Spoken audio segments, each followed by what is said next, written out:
আসসালামু আলাইকুম। আজকে আপনাদের জন্য নিয়ে এসেছি হাতে মাখানো ওল ভর্তা রেসিপি। আমি এখানে একটা ওল নিয়ে নিয়েছি। ওলটাকে খোসা ছাড়িয়ে আমি ঠিক এভাবে কেটে নিয়েছি। দেখতেই পাচ্ছেন আমি এভাবে ঠিক কেটে নিয়েছি এবং ধুয়ে নিয়েছি। এটাকে এখন আমি সেদ্ধ বসিয়ে দিব। একটা কড়াইতে আমি ওলগুলো নিয়ে নিয়েছি। আমি এর মধ্যে কিছু পানি দিয়ে দিচ্ছি। আমি এটাকে সিদ্ধ করে দিব। এখানে আমার সিদ্ধ করা হয়ে গেছে। দেখতে পাচ্ছেন আপনারা সেদ্ধটা হয়ে গেছে। এখন আমি এটাকে ভালোভাবে ম্যাশ করে নিব। আমি হাতেই ম্যাশ করে নিচ্ছি, যেহেতু এটা আমার হাতে মাখানো ওল ভর্তা, তার জন্য আমি হাতে এটাকে ম্যাশ করে নিচ্ছি। আপনারা চাইলে আপনাদের মন মতো করে আপনারা ম্যাশ করে নিতে পারেন। পুরোটাকে ভালোভাবে ম্যাশ করে নিতে হবে, যাতে কোনো দানা না থাকে। দেখেন আমার পুরোটা ম্যাশ করে দেওয়া হয়ে গেছে। এখন আমি ভর্তার রেসিপিটা রেডি করার জন্য চলে যাচ্ছি। চুলায় একটা প্যান বসিয়ে দিয়েছি, এর মধ্যে কিছু দিচ্ছি সরিষার তেল।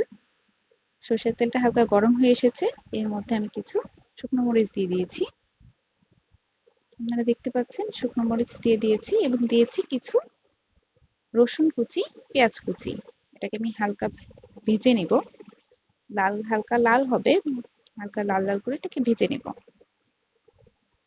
দেখতে পাচ্ছেন এটা পুরোপুরি ভাজবেন না, পুরোপুরি যেন লাল না হয়, হালকা ভেজে নেবেন, তাহলে সেন্টটা ভালো আসবে।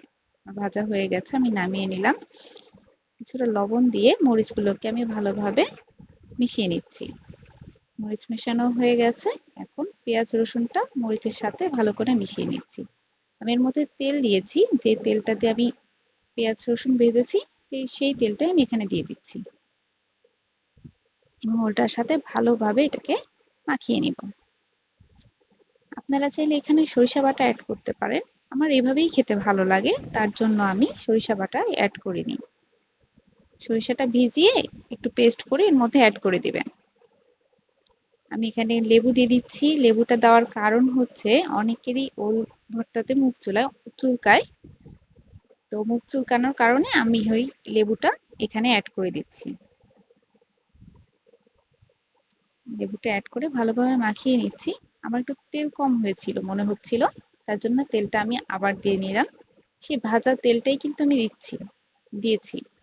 তেলটা দিয়ে আমি ভালোভাবে এটাকে ম্যাশ করে নিলাম। ভালোভাবে এটাকে মেখে নেবেন। আমার ফ্যামিলির সবার এই ভর্তাটা অনেক বেশি পছন্দ, তার জন্য আমি ভর্তাটা এই সময়তে বেশি করে থাকি। ভাবলাম আপনাদের সাথেও শেয়ার করি। আপনারা অবশ্যই বাসায় ট্রাই করবেন এবং কমেন্ট করে জানাবেন কেমন হয়েছে।